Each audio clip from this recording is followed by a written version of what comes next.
మలమూత్ర విసర్జన జరగదు అని నమ్మకం. ఎందుకని అంటే మనకు ఒక ధర్మం ఉంది లోకంలో. ఏమిటా ధర్మం అంటే నది ఒడ్డున కానీ నదీ జలముల యందు కానీ మలమూత్ర విసర్జన వంటివి చెయ్యరాదు. ఎందుకంటే నది పరమ పవిత్రమైనది కనుక. కానీ వర్షాలు పట్టలేదు అంటే లేకపోతే లోకంలో రకరకాల వ్యాధులు వస్తున్నాయి, లోకంలో రకరకాల ఉపద్రవాలు వస్తున్నాయంటే ఇవాళ మనం సనాతన ధర్మంలో శాస్త్రవాక్కుని విస్మరించాం కాబట్టి. నదీ తీరములన్నీ ఎంత భయంకరమైన స్థితిలో ఉంటాయో సూర్యోదయ కాలమునందు నదీ జలములను మనం ఎంత అవమానం చేస్తున్నామో, ఎలా ప్రవహిస్తాయి నదీ జలాలు ప్రవహించమంటే. ఇన్ని పథకాలు పెట్టండి, ఇన్ని మరుగుదొడ్లు కట్టివ్వండి, నదీ తీరములే మరుగుదొడ్లు. కాబట్టి ఆ రోజులలో ఉదంకుడు నమ్మాడు నదీ తీరము పరిశుద్ధముగా ఉంటుంది, ఎవ్వరూ ఇక్కడ అటువంటి తప్పు పని చెయ్యరు. కాబట్టి కుండలములను నది ఒడ్డున పెట్టి నదీ జలములను ఆచమనం చేస్తున్నాడు. ఆచమనం చేస్తుంటే తక్షకుడు దిగంబరుడిగా వచ్చాడు, ఒంటి మీద బట్టలు లేనివాడిగా. అంటే ఇంకా అంతకన్నా అపవిత్రమైనటువంటి దర్శనం లోకంలో ఇంకోటి ఉండదు. అంత అపవిత్రమైన వాడిగా వచ్చి ఇప్పుడు ఆ కుండలములను పట్టుకుని పారిపోతున్నాడు. పారిపోతుంటే వెంటపడ్డాడు. నాగరాజుగా మారి అక్కడే ఉన్నటువంటి ఒక పెద్ద పుట్ట యొక్క కలుగులోకి వెళ్ళిపోయాడు. ఉదంకుడికి ఒక పెద్ద బాధ ఉంది. ఎప్పుడో అప్పుడు తేవచ్చులే, ఈలోగా గురువుగారు చెప్పినటువంటి మంత్రతంత్రాలతో మనం ఏదో చేద్దామంటే కుదరదు. ఎందుకని? పక్కనే కదా అని చెప్పి ఆవిడ నీటికి 4వ రోజున నేను ధరిస్తాను, దానికి కావలసినటువంటి రీతిలో నేను స్నానం చేసి సిద్ధంగా ఉంటానని చెప్పింది గురుపత్ని. ఈ లోపల పట్టుకెళ్ళిపోవాలి కుండలాలు. కాబట్టి ఇప్పుడు గురువుగారి దగ్గర చదువుకున్న రోజులలో తనంత తానుగా ప్రయత్నం లేకుండా వచ్చిన అష్టసిద్ధులున్నాయే, అవి వాడుకుందామని ఆయన ఎప్పుడూ అనుకోలేదు. అందుకని పౌష్యమహారాజు దగ్గరికి నడిచెళ్ళాడు, పౌష్యమహారాజు దగ్గర నుంచి నడిచొచ్చాడు. లేకపోతే వాయుగమనం చేసి వెళ్ళిపోతాడు. ఆయనకి వాటి మీద ఆసక్తి లేదు. కాబట్టి అసలు నాకు ఈ సిద్ధులు ఉన్నాయి అని కూడా ఆయన పట్టించుకోలేదు. ఇప్పుడు వాటి అవసరం వచ్చింది. దేనికి వచ్చింది? గురువు దక్షిణ సమయానికి చెల్లించాలి. అందుకని ఆయన అష్టసిద్ధుల్ని ఆధారం చేసుకుని తాను కూడా తక్షకుడు వెళ్ళిన మార్గంలో పుట్టలోంచి పాతాళంలో నాగలోకానికి వెళ్ళిపోయాడు. తీరా నాగలోకానికి వెళ్ళి చూస్తే ఎవ్వరూ కనపడలేదు, అంతా నిశ్శబ్దంగా ఉంది. ఇప్పుడు ఆయన ఆ నాగరాజులు కనపడాలి, కనపడి ప్రసన్నులు అవ్వాలి. ప్రసన్నులైతే అయ్యయ్యో తీసుకెళ్ళిపోవయ్యా అని మళ్ళీ కుండలాలు ఇచ్చేసేయాలి. కాబట్టి ఇప్పుడు ఆయన నాగరాజుల్ని ప్రార్థన చేశాడు. బ్రాహ్మణుడు నమ్మేదేమిటి? మళ్ళీ గభాల శాపవాక్కు విడిచిపెట్టకూడదు. తాను నాగరాజుల్ని, వాళ్ళంత తపో నిష్ఠాగరిష్ఠులు, మహానుభావులు, ఆదిశేషుడు వంటి వారు ఉన్నారు కాబట్టి ప్రార్థన చేసి దేవతాస్వరూపాన్ని ప్రసన్నం చేసుకోవాలి. ఇది మళ్ళీ ఇంకొక విచిత్రమైనటువంటి విషయం. మీరు కొన్ని స్వరూపాల్ని ప్రసన్నం చేసుకోవాలంతే తప్ప వాటిని మీరు మీ తపస్సుతోటో ఇంకోలాగో మీకున్నటువంటి పూజ చేతో వాటి మీద మీ అధికారం చలాయించే ప్రయత్నం చేయడం కుదరదు. సుందరకాండలో హనుమ అంతటి వారు లంకని వశం చేసుకున్నారు. ఎందుకంటే ఆవిడ కూడా అంతే, అటువంటిదే. తప్ప లంకని చంపడం కుదరదు. లంక అంటే లంకిని అంటాం మనం తెలుగులో. చంపడం కుదరదు, వశం చేసుకోవాలి. అలాగే దేవతల్ని ప్రసన్నం చేసుకోవాలి. ప్రసన్నం చేసుకుంటే అనుగ్రహిస్తారు మళ్ళీ వాళ్ళు. దేవతలకు ఒక లక్షణం ఉంటుంది, ఏమిటో తెలుసా అండి? మహాభారతం అంతా దీని మీదే నడిచింది. దేవతలు కనపడ్డారనుకోండి, మీకేం కావాలని అడుగుతారు. వాళ్ళు కనపడి చాలా బాగా చెప్పారండి పద్యాలు, ఏమనుకోకండి పనుందని వెళ్ళరు. ఒకసారి కనపడితే మీకేం కావాలని అడుగుతారు. మీరు అడిగేసిన తర్వాత అయ్యో నేనేదో సరదాగా అడిగానండి బాబాయ్ అదే నాకు ఇచ్చేస్తున్నారన్నారు అనుకోండి, వాళ్ళు వదలరు, ఇచ్చేస్తారు. అక్కడే కదా భారతంలో పెద్ద అల్లరి జరిగింది. కుంతి కర్ణుడిని అడిగింది సూర్యుణ్ణి, నువ్వు కన్యవో ఎవరో నాకు అనవసరం, నేను దేవతామూర్తిని, నువ్వు ప్రార్థన చేసావో వచ్చాను, నన్ను చూడగానే నా తేజస్సు చూసి నీలాంటి కొడుకుంటే అన్నావు, ఇచ్చేసానంతే. ఇప్పుడు ఆ తర్వాత బంగారం పెట్టులో పెట్టుకుని వదిలేస్తావో ఇంటికి పట్టుకెళ్ళి పెంచుకుంటావో నీ ఇష్టం, ఇచ్చేసాడంతే. దేవతలది ఆ లక్షణం. ఇప్పుడు వాళ్ళు కనబడితే చాలు, కోరి తీరిపోతుంది. వాళ్ళు కనపడాలంటే ప్రార్థన చెయ్యాలి. ప్రార్థన చేస్తే ప్రసన్నులు అవుతారు, ప్రసన్నులైతే కనపడతారు, కనబడితే కోరిక తీరుస్తారు. అక్కడికి వచ్చాడు ఉదంకుడు. ఎన్ని నేర్పుతుందండి మహాభారతం? ప్రతి చోట ఆచారకాండ, వేదము, ధర్మము ఇన్నిటినీ ఆవిష్కరిస్తూ ఉంటారు. కాబట్టి ఇప్పుడు ఆయన బహువనపాదపాబ్ధి కులపర్వత పూర్ణ సరస్వతీ సహిత మహామహీభరమజస్ర సహస్ర ఫణాలి దాల్చి దుస్సహతరమూర్తికిం జలధిశాయికి బాయక శయ్యైన యైహిపతి దుష్కృతాంతకుడనంతుడు మాకు ప్రసన్నుడయ్యడున్. మొట్టమొదట అనంతుడు ఆయన గొప్ప తపస్సు చేశాడు, బ్రహ్మగారి దగ్గర వరాలు పొందాడు. అందుకని ఆ అనంతుడి మీద తపస్సు చేశాడు. ఆ అనంతుడి గురించి ఒక గొప్ప స్తోత్రం చేస్తున్నాడు. ఆయన అన్నాడు, బహువనపాదపాబ్ధి కులపర్వత పూర్ణ సరస్వతీ సహిత మహామహీభర.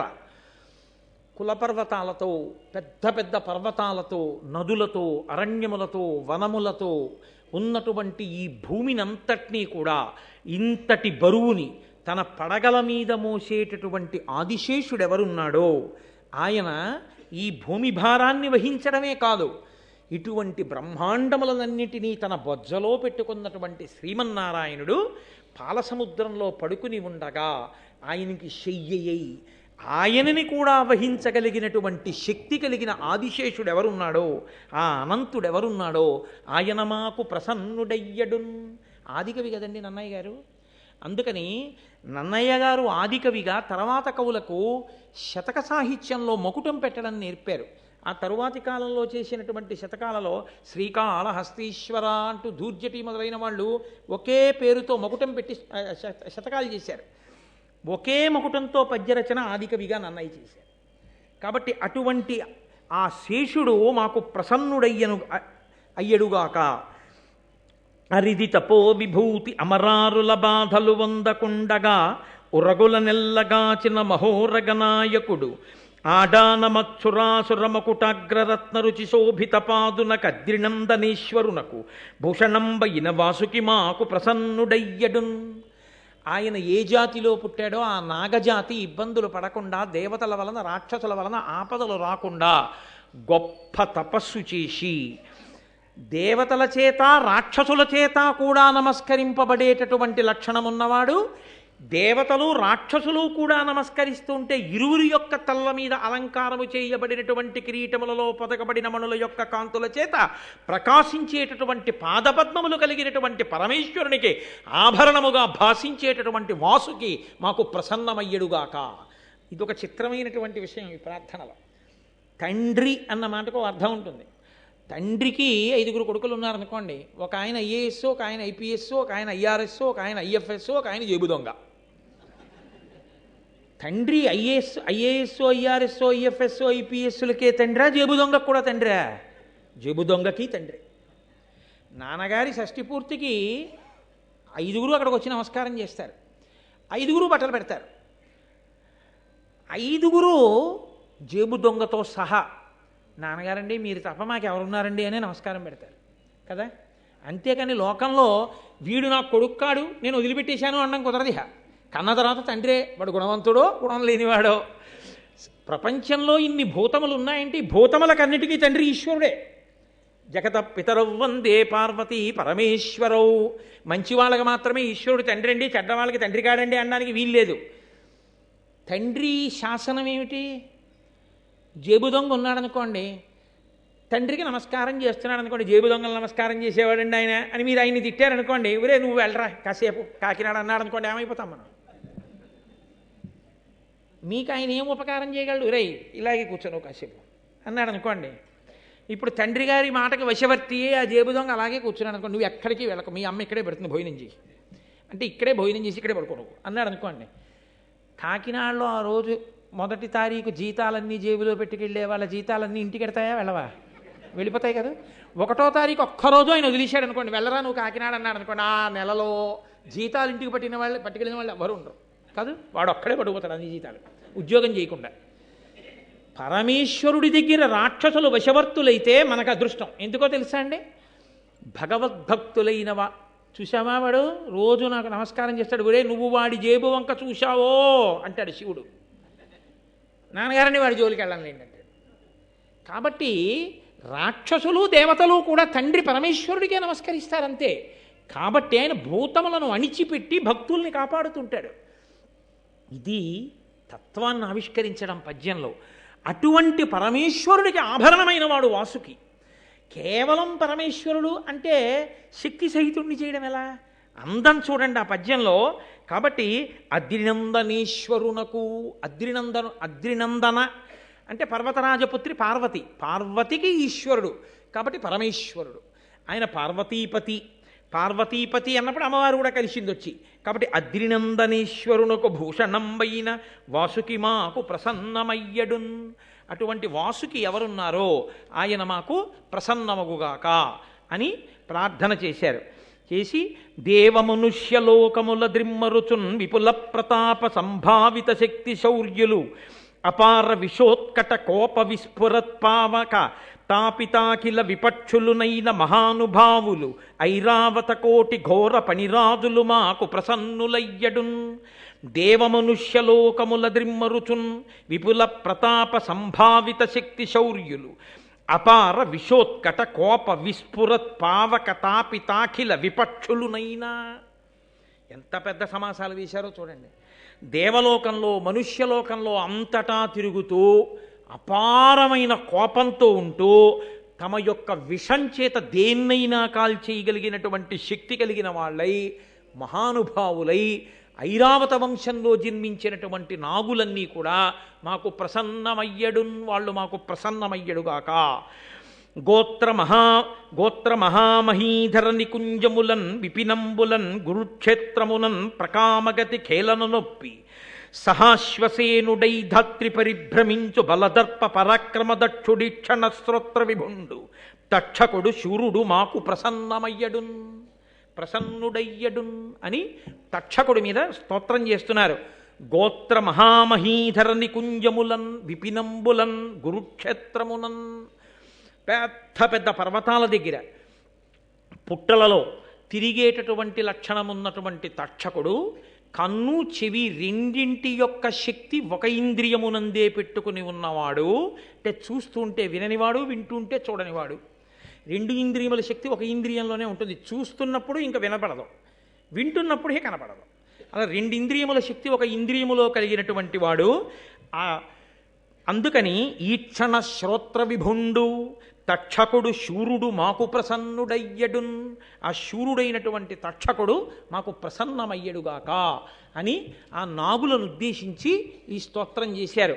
మా గురువుగారు తరచుగా ఓ మాట చెప్తుంటారు, నాయన ఈ పద్యాలు ఎక్కడ చదివినా ఎప్పుడు చదివినా ఎవరు విన్నా వాళ్ళకి పాముల వలన బాధలు రావురా, తరుముకొస్తున్న ఆపదలుంటే పోతాయిరా నాయన, ఈ పద్యాలు చాలా గొప్పవిరా అంటుంటారు. నేను ఆయనంత బాగా చదవలేను, కానీ మా గురువుగారు అయితే ఇందులో పద్యాల్ని పాము బుస్ అంటే ఎలా వస్తుందో అలాగే చదువుతారు. అది ఎందుకంటే పాములను ఉద్దేశించి చదివిన పద్యాలు కదా, అందుకని ఆ పద్యం అలాగే చదువుతారు. మా గురువుగారు చదువుతున్నప్పుడు నిజంగా అలాగే ఉంటుంది. కానీ ఒక్క మాట మాత్రం మీరు గమనించవలసి ఉంటుంది. నిజానికి కవులు అటువంటి శబ్దముల యొక్క సౌందర్యమునందు ఏ విధమైన అనురక్తి కలిగిన వారు కారు. నేను మా గురువుగారు దాంట్లో అందం ఉందన్నారని నేను మీతో అన్నాను, కానీ నిజంగా ఆ పద్యంలో అదే అందం అని నేను చెప్పాను అనుకోండి, నన్నయ్య గారు చిన్నపుచ్చుకుంటారు. నేను యథార్థం చెప్తున్నాను. అలా కేవలము శాబ్దిక సౌందర్యము కొరకు వెంపర్లాడి కవిత్వం చేయరు పెద్దలు. దాంట్లో నిక్షేపింపబడిన అర్థానికే ఎక్కువ ప్రతిపాదన, కానీ అది అనుషంగికం. అటువంటి ఆ శబ్దాన్ని అలా పొదగడం ఒక గొప్పతనం. నేను మీకు ఒక్కసారి అది ఆ బుస్సు పద్యంలోకి ఎలా వస్తోందో మీకు నేను ప్రయత్నం చేసి చూస్తాను. బహువన పాద పబ్ధికుల పర్వత పూర్ణ సరస్వతి సహిత మహామహీభర మజస్ర సహస్ర ఫణాళి దాల్చి దుస్సహతరమూర్తికిన్ జలధిశాయికి బాయక శయ్యయైన యహిపతి దుష్కృతాంతకుడనంతుడు మాకు ప్రసన్నుడయ్యడు. పాము యొక్క బుస్ అని ఎలా వస్తుందో పద్యంలోకి ఆ శబ్దాన్ని అలా ఒదిగింది. అది మహానుభావం. కానీ దానికన్నా భావమే గొప్పది, తత్వమే గొప్పది తప్ప నన్నయ్య గారిని కేవలము ఆ శబ్దాల యొక్క వైభవాన్ని ప్రకటించి నన్నయ్య గారిని కించపరచడం నా ఉద్దేశ్యం ఎంతమాత్రం కాదు. నేను ఆయన పాద పరాగమును తల మీద చల్లుకుని బ్రతుకుతున్నవాడిని. కాబట్టి ఇప్పుడు ఆ నాగులనన్నిటినీ కూడా ఆయన స్తోత్రం చేశారు, కానీ వారెవరూ కనపడలేదు. అక్కడ ఒక గుర్రం మీద కూర్చున్నటువంటి ఒక దివ్యమైనటువంటి ఒక పురుషుడు ఒకడు దర్శనమిచ్చాడు. దర్శనమిచ్చి ఆయన అన్నాడు, నాయన నా దగ్గరకు వచ్చి నా చెవిలో ఒకసారి ఊదవయా అన్నాడు. ఆయన దివ్య పురుషుడు చెప్పాడు, నమ్మాడు, వెళ్ళి ఆ గుర్రం చెవిలో ఒక్కసారి ఉఫ్ఫని ఊదాడు. ఊదేసరికి పాతాళైక నికేతనంతరమునన్ పర్వ్యంత దశ్వాఖిల శ్రోతో మార్గ వినిర్గతోద్రదహనాత్సుల్ పన్నగవ్రాతముల్ భీతిల్యన్ భుజగాదినాథమనమున్ భేదిల్లే కల్పాంత సంజాత ప్రోద్ధత బాడబానల శిఖా శంఖాధికాంతంకమై. ఆ చెవిలో ఒక్కసారి ఊదేసరికి ఒక పెద్ద అగ్నిహోత్రం, అది కూడా ప్రళయకాలంలో వచ్చేటటువంటి అగ్ని ఎలా ఉంటుందో అటువంటి అగ్ని పైకి వచ్చింది. వచ్చి ఆ నాగలోకాన్నంతటినీ చుట్టుముట్టింది. ఆ చుట్టుముట్టిన అగ్నిహోత్రానికి జడిసి గబగబా తక్షకుడు బయలుదేరి వచ్చాడు. వస్తూ ఆయన అనుకున్నాడు, పరమశివుడి ఆగ్రహం ఎటువంటిదో తపోనిష్టాగరిష్ఠుడైన బ్రాహ్మణుడి యొక్క ఆగ్రహం అటువంటిది. కాబట్టి నేను చేసిన తప్పును దిద్దుకోవడము అంటే పట్టుకెళ్ళి ఈ తాటంకములను ఈ కుండలములను ఆయనకి ఇచ్చేయడమే అని పట్టుకెళ్ళి గబగబా ఆ ఉదంకుడి చేతిలో కుండలములను పెట్టాడు. ఆయన ఆ కుండలాల్ని తీసుకున్నాడు. అష్టసిద్ధులు కలిగిన వాడు, నేను చాలా తొందరగా వెళ్ళాలి ఇప్పుడు మా గురుపత్ని దగ్గరికి, ఎలా వెళ్ళాలని అడిగాడు. అంటే ఎక్కడ తను బుద్ధితో నిర్ణయించుకోవాలో అక్కడ సిద్ధులు వాడాడు. ఇప్పుడు దివ్య పురుషుడు ఉన్నాడు కాబట్టి ఆయన్ని అడిగాడు, నేను ఎలా వెళ్ళాలి తొందరగా ఇప్పుడు అంటే ఆయన అన్నాడు, ఇదిగో ఈ గుర్రం ఎక్కి వెళ్ళు. అక్కడే ఆశ్చర్యకరమైనటువంటి సందర్భాన్ని ఒకదాన్ని ఉదంకుడు చూశాడు. ఒక రాట్నం, ఆ రాట్నం దగ్గర తెల్లదారాలు నల్లదారాలు ఉన్నాయి. ఓ ఇద్దరు ఆడవాళ్ళు కూర్చుని ఉన్నారు, వారి పేరు ధాత విధాత. వాళ్ళిద్దరూ ఆ తెల్లదారాన్ని నల్లదారాన్ని తీసి కండికి చుడుతున్నారు. 12 ఆకులు కలిగినటువంటి చక్రం ఒకటి ఉంది. ఆ చక్రాన్ని బలిష్టమైనటువంటి 6 యువకులు తిప్పుతున్నారు.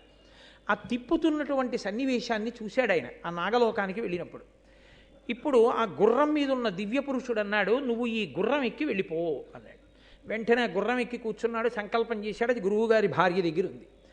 ఆవిడ అప్పుడే స్నానం చేసి వచ్చి కూర్చుని, సుముహూర్తం అవుతోంది, కుండలాలు పెట్టుకోవాలి, వచ్చాడా ఆ శిష్యుడు అని చూస్తాను. అమ్మా వచ్చానమ్మా అన్నాడు. గబగబా కుండలాలు ఇచ్చాడు.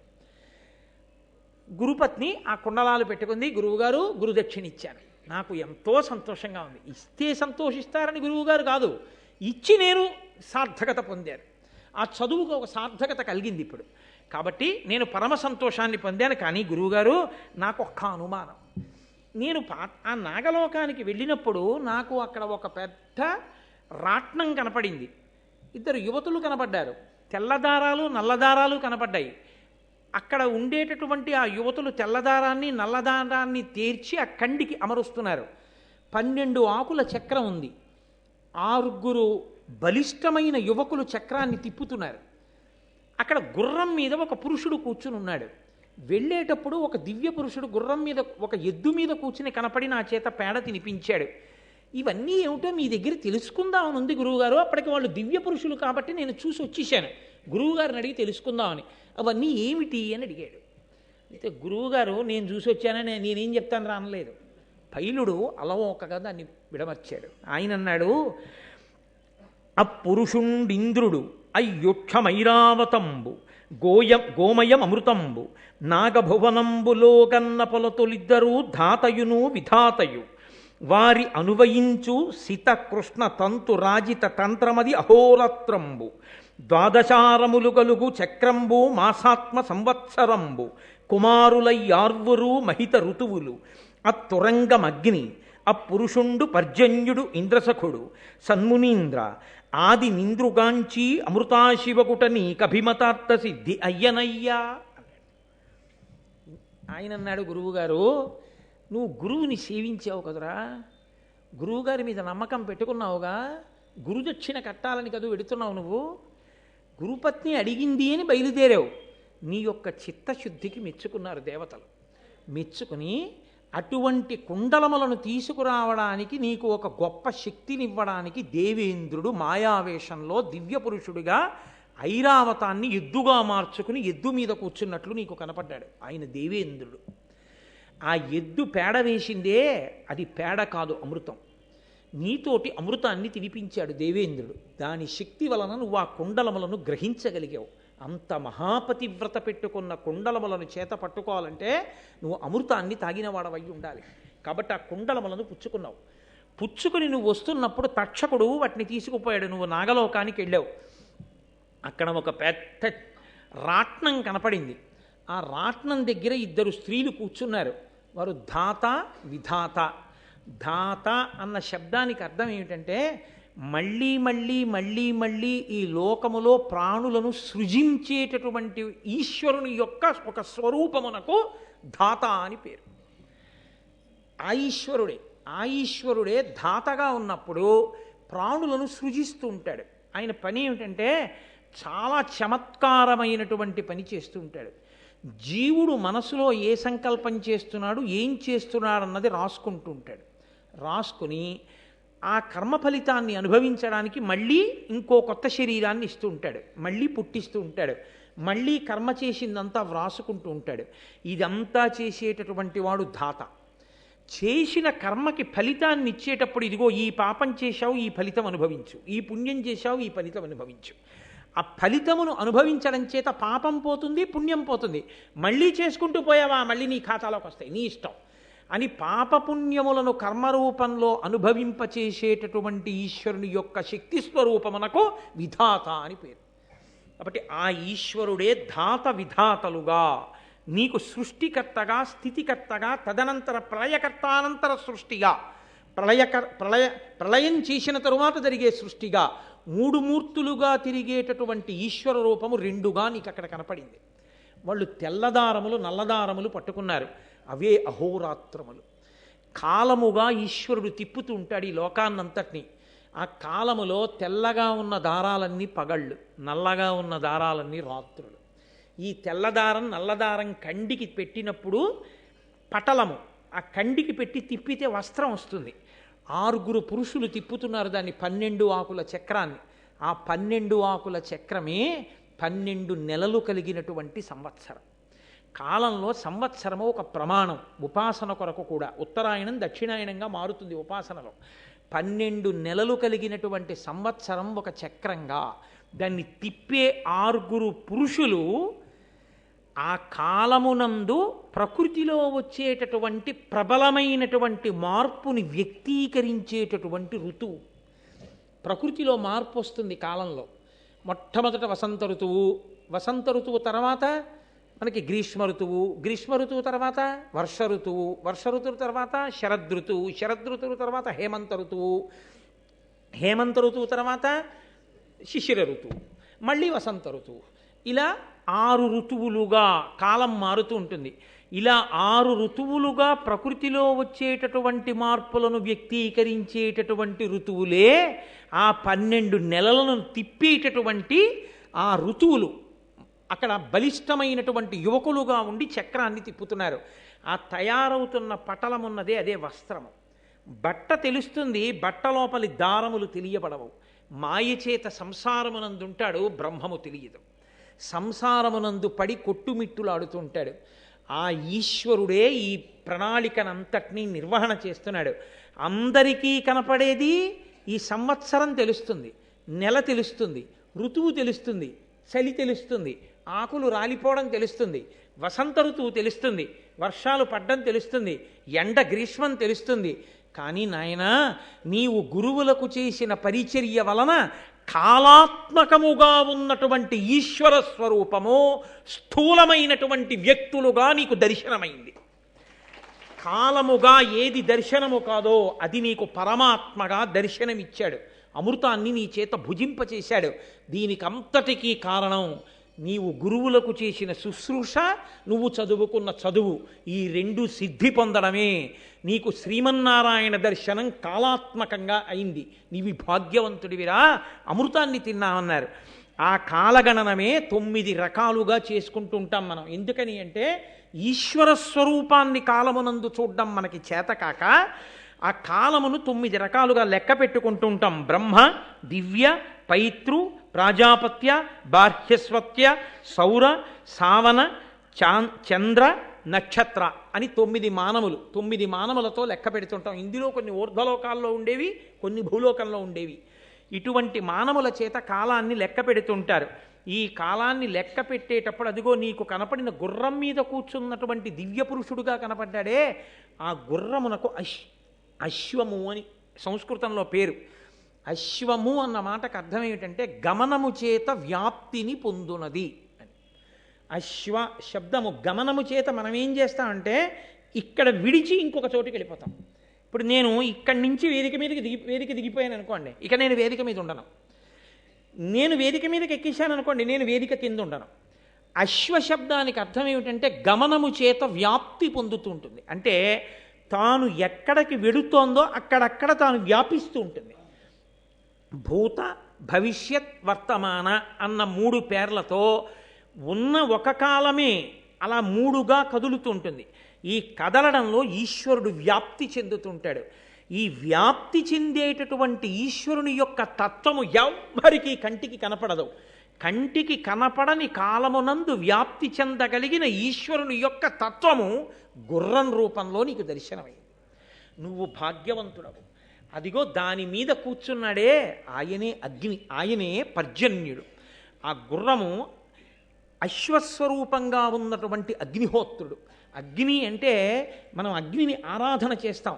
ఆయనే సమస్త ఫలితములనిస్తాడు. కాలమే సమస్త ఫలితములనిస్తుంది మృత్యువుతో సహా.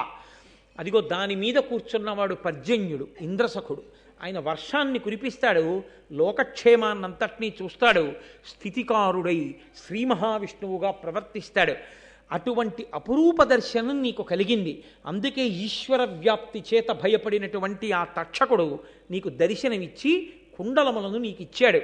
నువ్వు అటువంటి గుర్రాన్ని అధిరోహించి రాగలిగావంటే గురువుగారి అనుగ్రహాన్ని పొందినవాడు, గురువు యొక్క మనసు ప్రీతి చెందేటట్టు ప్రవర్తించగలిగినవాడు, గురుముఖత నేర్చుకున్నవాడు, సిద్ధుల కొరకు ప్రాకులాడనివాడు, బ్రహ్మ విద్య వశమైనవాడు, వాడు బ్రహ్మమునే దర్శించగలడు అని ఎదర మహాభారతంలో విశ్వరూప దర్శనం కొంతమందికి అనుగ్రహింపబడితే గురువుగారి యొక్క ప్రజ్ఞ ఎంత గొప్పదో, గురు వైభవం ఎంత గొప్పదో, గురువులు ఈ దేశంలో శిష్యులకు ఎటువంటి దర్శనం అందించారో దర్శనమనందుకున్న శిష్యుడు గురువుకి వర్ణిస్తే అది ఏమిటో తాను తెలుసుకోలేకపోయినా శిష్యుడికి అలవోకగా చెప్పి గురువు ఆ భగవంతుని యొక్క స్వరూపాన్ని శిష్యుడికి ఎలా అందించాడో ఆ పైలుని యొక్క వైభవాన్ని గురువైభవంతో ఒక గురువు పట్ల శిష్యుడు ఎలా ప్రవర్తించాలో, గురుదక్షిణ తేవడానికి శిష్యుడు ఎంత కష్టపడ్డాడో, దాని వలన ఎంత అభ్యున్నతిని పొందాడో ఎదర సాక్షాత్ శ్రీమన్నారాయణుడే ఆయన ఆశ్రమానికి వచ్చి దర్శనమిస్తాడు మాట్లాడి. అంత గొప్ప అభ్యున్నతిని పొందడానికి గురువుకి నమస్కరించడం, గురువు పట్ల మర్యాదతో ఉండడం ఎంత అవసరమో మహాభారత ప్రారంభంలోనే గురువైభవంగా వ్యాసభగవానుడు ఉదంకోపాఖ్యానాన్ని ఇస్తే దాన్ని ఆంధ్రీకరించి ననయ భట్టారకుడు మనందరినీ కృతార్థుల్ని చేసి దానిలోకి ఈ నాగములను ప్రార్థన చేసేటటువంటి అత్యద్భుతమైన ప్రార్థనా శ్లోకాల్ని తీసుకొచ్చి లోకంలో అందరూ సుభిక్షంగా ఉండి అంతఃశత్రువులను గెలవడానికి, వచ్చే ఆపదలను పోగొట్టుకోవడానికి, దానికి తోడుగా దేవతానుగ్రహం కలగడానికి భారతం వింటున్నప్పుడు కేవలం విన్నంత మాత్రం చేత ఆ పద్యముల యొక్క శక్తి ప్రసరించి అందరికీ అభ్యున్నతిని కలిగేటట్టుగా వ్యాసభగవానుని అనుగ్రహంతో నన్నయ్య మహానుభావుడై మనకి ఆంధ్రీకరించి అందిస్తే